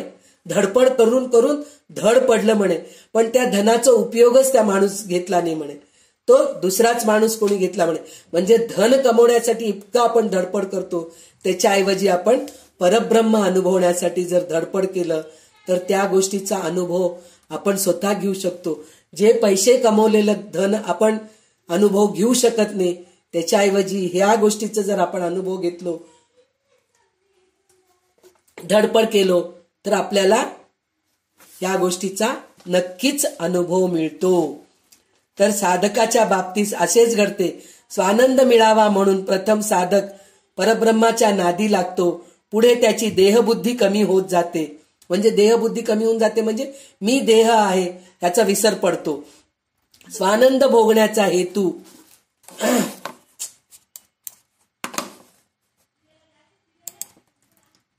स्वानंद भोगण्याचा त्याचा हेतू नाहीसा होतो. त्याची वृत्ती ब्रह्ममय होते. अर्थात स्वानंद भोगायला मीपणाने तो उरत नाही. म्हणजे मी भोगलो हा तो सांगत नाही, त्याच्या ह्याच्यावरूनच कळत जातं. मग त्याची ब्राह्मी स्थितीचा किंवा आध्यात्मिक श्रीमंतीचा फायदा इतर लोकांना मिळतो. म्हणजे इतर लोकांना मिळतो म्हणजे त्या संतांचा आपल्याला किती फायदा होतो. आज रामदास स्वामी, ज्ञानेश्वर महाराज, तुकाराम महाराज, गजानन महाराज, असे कितीतरी, अक्कलकोट स्वामी महाराज, शंकर महाराज, असे कितीतरी संत सत्पुरुष होऊन गेलेत. हे सगळ्या गोष्टीचे ते अनुभव घेतले आणि त्यांनी आपल्याला हे सगळं ज्ञान देत आहेत, म्हणून आपल्याला या सगळ्या गोष्टी मिळतंय की नाही. म्हणजे ह्याच्यामध्ये त्यांनी काय सांगितलेलं आहे, त्यांच्यामध्ये मीपणा उरत नाही आणि त्यांच्या अनुभवानेच आपल्याला ह्या सगळ्या गोष्टी, ब्रह्मानुभव आपल्याला मिळत असते. कथारूपामध्ये आपल्याला हे सगळं मिळत असतं. आपला खरा मी आणि परब्रह्म मुळात एकच रूप आहे असा ज्ञानाचा स्वच्छ निर्णय आहे. या ठिकाणी ज्ञानदशक संपूर्ण झाला. म्हणजे आतापर्यंत आपण ह्या 10 समासामध्ये, ह्या 8व्या दशकामध्ये 10 समासामध्ये ज्ञानदशक घेतलो. म्हणजे ज्ञान आपण कळून घेतलो. ज्ञान म्हणजे काय आहे हे आपल्याला कळालेलं आहे. तर त्याच्यामध्ये रामदास स्वामी स्वतः म्हणतायत की माझ्या बुद्धीप्रमाणे मी आत्मज्ञानाचे विवेचन केले, त्यामध्ये जे कमी जास्त असेल त्याबद्दल श्रोत्यांनी मला क्षमा करावी. एवढे मोठे रामदास स्वामीच म्हणतायत, तर मी त्यातली कुठली कोण? मला काहीच माहित नाही, माझा अभ्यासही पूर्ण नाहीये, कशातही काहीच नाहीये. तर मी सुद्धा काही याच्यात कमी जास्त सांगितले असेल तर खरोखर मला क्षमा करा, म्हणून मी तुमच्या समोर प्रार्थना करते.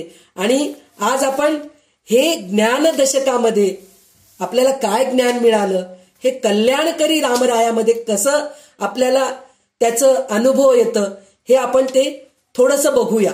त्याचं कारण काय म्हणून म्हणलं तर, जेव्हा रामदास स्वामींचा काळ होता त्यावेळेस हे मुघल साम्राज्य होतं बरेच. तर त्यावेळेस शिवाजी महाराजांनी युद्ध करून खूप धैर्याने स्त्रियांना धैर्यवान बनवून हिंदू धर्म स्थापित केले होते. तर त्यावेळेस हे सगळं चांगलं घडल्यानंतर रामदास स्वामींनी, म्हणजे दासबोध पण लिहिणं झालं, त्यांचं मनोबोध पण लिहिणं झालं, आत्मबोध पण लिहिणं झालं. हे सगळं लिहिणं झाल्यानंतर त्यांनी रामाला प्रार्थना केलेली जे कल्याणकरी रामराया आहे की नाही, त्याचा आपल्याला ह्या ज्ञानदशकामध्ये कसा उपयोग होतो आपण दोन्ही बघूया. म्हणजे त्या काळाच्या अनुसरून देवाला कसं प्रार्थना केलेत आणि आपल्याला एक माणसाला त्याचा कसा उपयोग होतो, हे दोन्ही आपण त्याला जोडून त्याचा अर्थ बघायचा आपण प्रयत्न करू. खरं तर रामदास स्वामींनी त्या काळात हे सगळं चांगलं घडलं, म्हणजे हिंदू धर्म स्थापित झालं, काय म्हणतात, कुठल्याही अडथळा न येता दासबोध पूर्ण झालं, कुठलाही अडथळा न येता मनोबोध पूर्ण झालं आणि हिंदू धर्म स्थापित झालं. म्हणून रामरायाला त्यांनी विनवणी केलेलं आहे. पण तेच आपल्याला आपल्या जीवनामध्ये कसं आपण अनुसरून घ्यायचं, कसं आपण त्या गोष्टीचा उपयोग करून घ्यायचं, देवाला प्रार्थना कशा प्रकारे करायचं, हे आपण हे कल्याणकरी रामरायामध्ये बघूया. तर त्याच्यामध्ये कल्याण करी रामराया म्हणून जे आहे, कल्याण करी रामराया रामराया, कल्याण करी रामराया, जनहित विवरी जनहित विवरी जनहित विवरी, कल्याण करी रामराया रामराया, कल्याण करी रामराया. म्हणजे जनहित विवरी. जनहित विवरी म्हणजे जनांचं हित व्हायला पाहिजे म्हणून जनहित विवरी. विनवणी करतायत, कल्याण कर रामराया, जनांचं हित कर तू म्हणून ते करतायत. तर आता ह्याच्यामध्ये आपण कसं घ्यायचं, म्हणजे जनहित विवरी.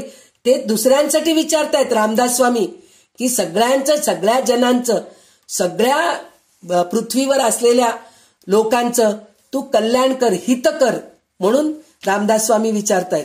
पण आपण काय, जनहित विवरी म्हणजे देवा माझं तरी कल्याण कर रे बाबा, कमीत कमी सगळ्यांच्या बद्दल मी प्रार्थना करेन, पण पहिले माझं चांगलं होऊ दे, मला सद्बुद्धी दे म्हणून आपण रामरायाला प्रार्थना करायचं. तळमळ तळमळ होतची आहे होतची आहे, तुझा तूची सावरी दयाळा, कल्याण करी रामराया. म्हणजे तळमळ तळमळ होऊ लागले, खूप तळमळ होऊ लागले जनामध्ये. त्या काळामध्ये खूप त्रास होत होतं. म्हणजे देवळे पाडत होते, देवाची मूर्ती फोडत होते आणि स्त्रियांना पळवून नेत होते, असं सगळं काही होतं. तर त्या सगळ्या गोष्टीचं तळमळ तळमळ होत आहे. तर त्याच्यामध्ये तू मला सावरून घे आणि तू दयाळा आहेस, तू मला ह्याच्यातून तारून ने बाबा म्हणून ते रामदास स्वामी विचारतायत. पण आपण काय, आपलं तळमळ काय, माझ्या मुलाचं चांगलं होऊ दे, माझ्या मुलीचं चांगलं होऊ दे, माझ्या मुलाला नोकरी चांगलं मिळू दे, माझं घर मिळू दे, मला गाडी मिळू दे, मला बंगला मिळू दे, हे आपलं सारखं तळमळ तळमळ तळमळ तळमळ चालूच असतं. काही नाहीतरी माझं शरीर चांगलं राहू दे, मला हे दुखतंय, मला ते दुखतंय, हे सगळं आपल्याला तळमळ असते. तर ह्या तळमळातून मला तू सावर, ह्याच्यातून मला पहिले बाहेर काढ, या देहबुद्धीमधून मला बाहेर काढ म्हणून आपण रामरायाला विनवणी करायला पाहिजे. आणि अपराधी जन चुकतची गेले, हे जन धरी हाती दयाळा. म्हणजे त्या काळामध्ये जे आता काय करतील हो बिचारे, बायका पोरांना पळवून नेऊ लागलेत, जेवायला देत नाहीयेत, पाणी देत नाहीयेत, सगळं काही लुबाडून नेत आहेत. तर त्यावेळेस ते लोक, मुघल साम्राज्याचे लोक काय करायचे की तुम्ही आमच्या धर्मामध्ये या, म्हणजे तुम्हाला आम्ही सगळं काही देतो, तुम्हाला निर्भय देतो असं म्हणून म्हणत होते.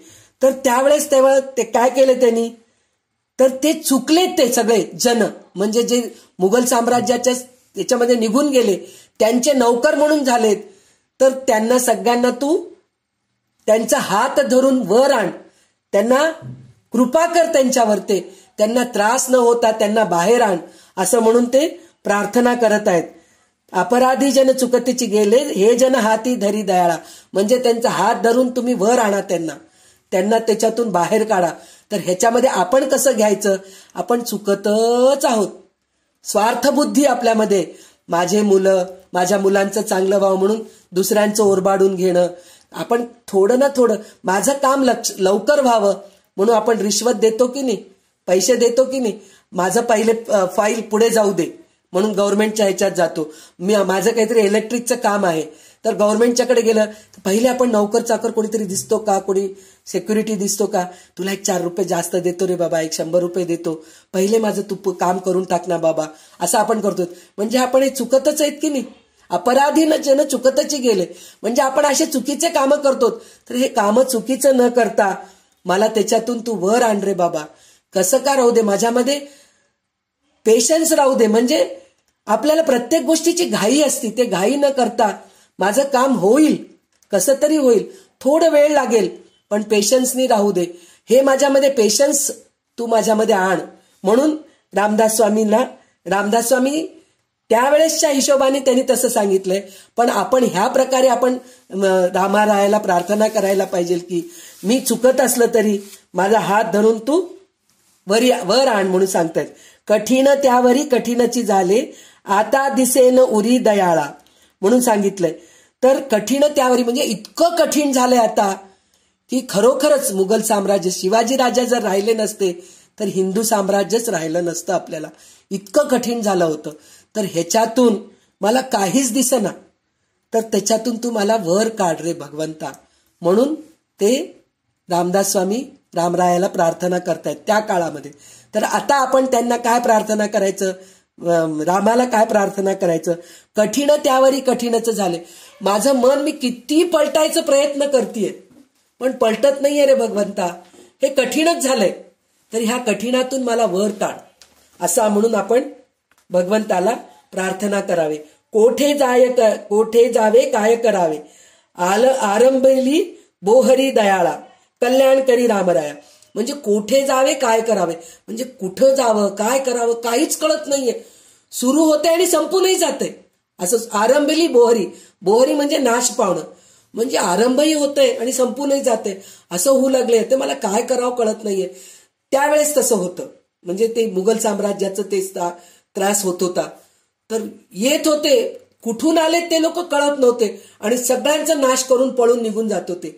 तर त्या सगळ्यातून मला बाहेर काढ आणि शिवाजी राजासारखं एक राजाला दे. म्हणून अशी जर प्रार्थना केले रामदास स्वामी, म्हणून शिवाजी राजासारखे महान राजे निर्माण झालेले आहेत. अशा रामदास स्वामींचे भक्त शिष्य म्हणून ते झालेले आहेत. तर हे कशामुळे झालेले आहे, रामांना त्यांनी प्रार्थना केल्यामुळेच हे सगळं काही झालेलं आहे. तर त्याचप्रमाणे आपली पण परिस्थिती तशीच होती. काही कळत नाही आपल्याला, हे करावं का ते करावं, हे केलं तर चांगलं का ते केलं तर चांगलं, हे आपल्याला ह्या सगळ्या गोष्टी होत असतं. तर त्याच्यातून आपल्याला बाहेर काढ. म्हणजे कठीण त्यावरी कोठे जावे काय करावे हे आपल्याला काही कळत नाहीये. तर भगवंता मला तू मार्ग दाखव, चांगल्या मार्गावर घेऊन जा. म्हणून आपण भगवंताला प्रार्थना करायला पाहिजे. दास म्हणे आम्ही केले पावलो, दयेसी नाही सरी दयाळा म्हणून सांगितलंय. दास म्हणे आम्ही केले पावलो, म्हणजे दास रामदास स्वामी म्हणतात हे सगळं मी प्रयत्न केलो, त्याच्यामध्ये मी चांगलं केलो का वाईट केलो मला माहित नाही. चांगलं केलो तर तू मला चांगलं आशीर्वाद दे, चांगलं काही मला हे दे. पण जर मी चुकलो तर मी दयेच्या लायकीचा पण नाहीये, क्षमा करायच्या लायकीचा पण नाहीये. पण तू दयाळा आहेस, शेवटी तू मला त्याच्यातून बाहेर काढ. तर त्याचप्रमाणे आपण ह्या शेवटच्या स्टेजवर आहोत, म्हणजे आपण वयाच्या 60च्या पलीकडे जात आहोत. आपण आता हळूहळू, मी म्हणत नाहीये की सगळे 60च्या पलीकडचे आहेत म्हणून, काही 50च्या पुढचे आहेत. तरी सुद्धा 50 आजकालच्या काळामध्ये 50 वर्ष म्हणत तरी खूप झाले. कारण 25-30 वर्षाच्या मुलांनाच शुगर बीपी, जन्मलेल्या मुलांनाच येऊ लागले, तर 25-30 वर्षांच्या मुलांचं काय विचार करतो आपण. तर हार्ट अटॅक यायला लागलेत, ब्रेन हॅमरेज व्हायला लागलेत, कारण तेवढे स्ट्रेस आहेत नोकरीमध्ये. त्याचं कारण काय, पगार भरपूर पाहिजे आम्हाला. पगार भरपूर कशासाठी पाहिजे, घर घेण्यासाठी पाहिजे. घर घेण्यासाठी पाहिजे, मग घर काय आपल्याला अडलो पार्जित आपल्याजवळ प्रॉपर्टी नाहीये, खानदानी आपल्याजवळ पैसा नाहीये, तर आपल्याला ईएमआय मिळत आहेत, बँककडून लोन मिळत आहे, ते ईएमआय भरण्यासाठी. म्हणून नोकरी करायला पाहिजे. ईएमआय भरू शकलं नाही, नोकरी गेली तर ईएमआय भरू शकत नाही. म्हणजे एवढे टेन्शन आपल्याला सगळे काही आहेत. तर ह्या सगळ्या टेन्शन मधून आम्ही बाहेर येत आहोत. बाहेर येतो की नाही माहित नाही. आणि आम्ही इतके चुक्या केलोत, त्याच्या दयाचा आम्हाला काही हेच नाहीये, आमची लायकीच नाही, तू दया करायची आमची लायकीच नाहीये. तरी सुद्धा तू खूप दयाळा आहेस, तू आम्हाला दया कर बाबा. आम्ही किती चुक्या केलो तरी आमची चुक्या पदरी घाल आणि आम्हाला क्षमा करून तू आम्हाला तुझ्या चरणी घे. म्हणून कल्याण करी रामराया. म्हणून रामदास स्वामी त्या काळाच्या अनुसरून त्यांनी लिहिलेलं आहे. तर आज मला जसं सुचलं, कारण मला हे जेव्हा कल्याणकरी रामराया म्हणून जेव्हा आपण म्हणतो की नाही, तर त्यावेळेस मला फक्त मी माझ्याबद्दलच मी रामरायाला प्रार्थना करते असं मला वाटतं. म्हणून मला जसं सुचलं, मी जसं भगवंतासमोर हे प्रार्थना म्हणत असताना भगवंताला डोळ्यासमोर माझ्याबद्दल जे जे मी विचार करते, म्हणजे मी चुकीची आहे, माझ्याकडून चुक्या झालेल्या आहेत, किंवा काय म्हणतात मला तळमळ होत आहे म्हणून म्हणतोय, आणि त्याच्यानंतर मी इतकं कठीण परिस्थितीमध्ये आहे, हे सगळं मला वाटतं, कुठं जावं काय कळत नाहीये मला, हे सगळं जे म्हणतोय की नाही, तर हे सगळं मी माझ्याबद्दल विचार करते. म्हणून मला जे सुचलं हे कल्याणकरी रामराया म्हणताना, तर त्याचा अर्थ मी सांगायचा प्रयत्न केले. तर हे चांगलं असेल असं समजून रामदास स्वामींनी तर मुघल साम्राज्याच्या तेव्हा असल्यामुळे रामरायाला प्रार्थना करून हिंदू साम्राज्य निर्माण व्हावं म्हणून त्यांनी जे रामरायाला प्रार्थना केलेले आहेत, तर ते सगळ्या जनासाठी केलेले आहेत, पूर्ण लोककल्याणासाठी केलेले आहेत. पण मी स्वार्थी आहे हो, मी माझ्यासाठीच विचार करते. म्हणून मी देवासमोर भगवंताला माझ्यापुरतंच मी विचारतीये, कारण मी चांगली राहिले तर मी 4 लोकांना चांगलं करू शकते असं मला वाटतंय. म्हणून मी भगवंतासमोर हे कल्याणकरी रामराया म्हणताना जे विचार माझ्या मनामध्ये आले ते मी तुमच्यासमोर मांडायचा प्रयत्न केले. जर ह्याच्यात काही कमी असेल किंवा काहीतरी चूक होत असेल तर खरोखर माझी चुकी आहे ती. आणि जे काही चांगलं सांगितलं गेलं, जे काही चांगलं बोलले, ते सगळं रामरायाची कृपा आहे, रामदास स्वामींची कृपा आहे आणि माझ्या सद्गुरूंची कृपा आहे. म्हणून आज मी हातात दासबोध घेऊन मी वाचू शकते, अभ्यास करू शकते. जर त्यांची कृपा राहिली नसती तर माझ्या हातात दासबोध आलाच नसता, ग्रंथच आला नसता, असं झालं असतं. तर ह्या सगळ्या त्यांची कृपा असल्यामुळे या सगळ्या गोष्टी घडत आहेत. तर आज आपण इथेच कल्याणकरी रामराया सुद्धा वाचलेलं आहे आपलं. तर आज आपण इथेच थांबूया आणि उद्या शिवरात्रीचं आपण जे काही करायचं आहे, उपासना साधना जे करायचंय त्याच्याबद्दल आपण थोडक्यात बोलूया आपण.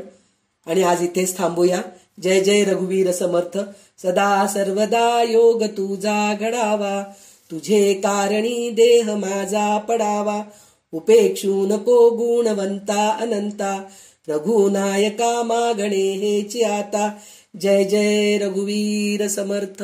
प्रभु रामचंद्र भगवान की जय.